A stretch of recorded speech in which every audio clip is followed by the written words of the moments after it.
भगवते वासुदेवाय नमो नमः। आज चौथा स्कंद का दूसरा अध्याय, जिसमें महादेव जी और दक्ष प्रजापति के बीच में जो द्वेष भाव था उसका वर्णन होगा। तो इस अध्याय में विदुर जी प्रश्न कर रहे हैं मैत्रेय जी से कि जो दक्ष प्रजापति थे उन्होंने अपनी कन्या से इतना द्वेष क्यों किया, उसका अनादर क्यों किया। उसके जो दामाद थे महादेव जी, तो उनके साथ द्वेष क्यों किया, उनका अनादर क्यों किया, उन्हें श्राप क्यों दिया और सती ने अपना शरीर क्यों भस्म कर लिया, क्यों छोड़ दिया, ऐसा क्या कारण था, कृपया करके आप मुझसे कहिए। तो वहाँ पर मैत्रेय ऋषि कहते हैं कि इसके पीछे यह बात थी कि एक बारी बहुत ही बड़े यज्ञ का आयोजन करवाया गया। उस आयोजन में बड़े बड़े इंद्र, उपेंद्र आदि देवता लोग पहुँचे हुए थे, जिसके उपास्य देव अपना विष्णु भगवान थे। और यह जो यज्ञ था यह 1000 वर्ष तक चलने वाला था। इस यज्ञ को पूर्ण करने में बहुत ही लंबा समय था। और दक्ष प्रजापति जब वहाँ पर पहुँचते हैं तो ब्रह्मा जी और महादेव जी को छोड़कर बाकी सभी अन्य देवी देवता वहाँ पर खड़े होते हैं अपने आसन से और उनका आदर सत्कार करते हैं, उनका पूजन करते हैं। लेकिन महादेव जी को खड़ा हुआ ना देख उन्हें बड़ा ही गुस्सा चढ़ता है। बड़े ही क्रोधित हो जाते हैं कि एक तो यह मेरा दामाद है, मैंने इसे अपनी पुत्री दी है, मैंने इसे पुत्र माना है, और इसने तो खड़े होना तो दूर की बात, वाणी से भी मेरा आदर सत्कार नहीं किया। वह उसे टेढ़ी नज़रों से ऐसे देख रहे होते हैं मानो कि जलाकर ही भस्म कर देंगे। यह देखकर उन्हें बड़ा ही गुस्सा चढ़ता है और वो कहते हैं कि अग्नि और ब्रह्म ऋषियों, अन्य देवी देवताओं, मैं ऐसे ही कोई बात नहीं करता, मेरा कोई द्वेष भाव नहीं है, लेकिन मैं यह जरूर कहना चाहूँगा कि यह जो महादेव है, यह जो मेरा दामाद है, पुत्र के समान है, यह बड़ा ही निर्लज है।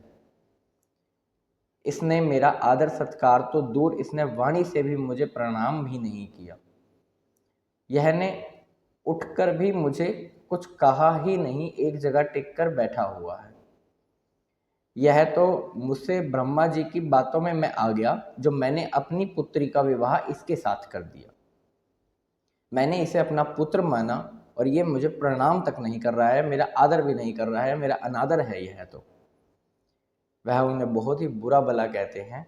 इस प्रकार कहते हैं कि यह तो महादेव नंग धड़ंग घूमता रहता है, भूत प्रेतों का राजा है, शमशान में इसका निवास है, गहने इसकी हड्डियां हैं, चिता और राख यह अपने शरीर पर मलता है और नंग धड़ंग नाचता हुआ कहीं भी डोलता फिरता है। यह तो जो देवता लोग हैं इनका अपमान कर रहा है, इनकी कीर्ति को कम कर रहा है। यह बड़ा ही अधम है जिसने मेरा इतना अनादर किया है, और मैंने ब्रह्मा जी के बहकावे में आकर अपनी पुत्री का विवाह इसके साथ कर दिया। इस प्रकार बहुत ही कटु वचन दक्ष प्रजापति के द्वारा अपने दामाद महादेव जी को कहे जाते हैं। लेकिन महादेव जी एक जगह शांत बैठे हुए हैं, वह इस समय कुछ नहीं कह रहे। यह देखकर दक्ष प्रजापति और भी ज़्यादा क्रोधित हो जाते हैं और वह उनको श्राप देने लगते हैं। हालांकि उस समय जो वहाँ पर ब्रह्म ऋषि होते हैं वह उनको रोकते भी हैं कि आप ऐसा कदम मत उठाइए, ये सब मत कीजिए।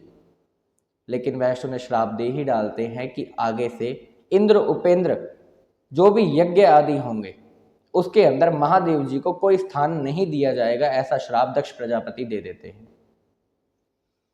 अब भी महादेव जी कुछ नहीं बोले, लेकिन उनके जो अग्रगण्य नंदीश्वर है वह बोलते हैं। वह कहते हैं कि यह दक्ष प्रजापति अत्यंत स्त्री लंपट हो, यह जो है जन्म मरण के फेर में पड़ा रहे। ये जो शरीर का इसे घमंड हो गया है तो यह संसार चक्र से बाहर ना निकले। और इस प्रकार वह भी, नंदीश्वर भी, उसे बहुत ही बुरी भली बातें कहते हैं दक्ष प्रजापति को। और दक्ष प्रजापति इससे और क्रोधित होते हैं, गुस्सा आता है उन्हें, परंतु साथ में नंदीश्वर ब्राह्मणों के कुल का भी अपमान कर देते हैं, जिससे भृगु ऋषि जी को गुस्सा आता है। वह ब्राह्मणों के बारे में कह देते हैं कि ब्राह्मण तप, विद्या, तपस्या यह सब करते हैं अपना पेट पालन करने के लिए, और बुद्धि मन को एकाग्र नहीं करते और अपनी इंद्रियों की पुष्टि करते रहते हैं, भोगों का विलास करते रहते हैं। यह ब्राह्मणों का कुल ही ऐसा है। साथ में वह श्राप यह दे देते हैं कि इसका मुख बकरे के समान हो जाए, क्योंकि यह वैसे ही पशु के समान है। तो इस प्रकार भृगु ऋषि को क्रोध होता है, वह गुस्सा करते हैं और वह भी एक श्राप दे डालते हैं। वह कहते हैं कि जो व्यक्ति शिव भक्त होगा या उनके भक्तों का अनुयायी होगा, यदि उसे शैव संप्रदाय में जाना है तो वह भी इन्हीं चीज़ों का पालन करेगा। यह हड्डियाँ राख जैसे कि अघोरी होते हैं, तो ये शैव संप्रदाय के होते हैं, क्योंकि इनको ये श्राप पहले से ही मिला हुआ है उसी यज्ञ के दौरान। वह उनको कहते हैं कि ऐसे जो व्यक्ति होंगे, जो शिव भक्त होंगे, ये समस्त वेदों के ज्ञान से वंचित रहेंगे, इनके ऊपर ज़्यादा मान नहीं रखेंगे, केवल शिव की ही भक्ति करेंगे। लेकिन जो शिव हैं, शिव का मतलब ही मंगल है, और वहाँ पर जो दक्ष प्रजापति हैं वो उसे अशिव बोलते हैं, यानी अमंगलकारी। परंतु ऐसा नहीं है। जो शिव भक्त हैं वो बहुत ही अच्छे होते हैं, और शिव तो देवों के देव महादेव हैं। लेकिन जो देवताओं के बीच में और जो दामाद और ससुर के बीच में वार्तालाप हो रही है, ऐसा ही वर्णन इस अध्याय में किया गया है। यह सब अच्छा तो नहीं हो रहा था, परंतु यह सब देख बहुत ही सभी को निराशा हुई। जो यज्ञ चलने वाला था वह तो 1000 वर्ष तक चला ही चला। विष्णुदेव आदि बाकी सभी ने वह यज्ञ संपूर्ण किया। अब वह पूर्ण होने के बाद उन्होंने गंगा और यमुना आदि में स्नान करके सभी प्रसन्न चित्त से अपने अपने स्थान को चले गए।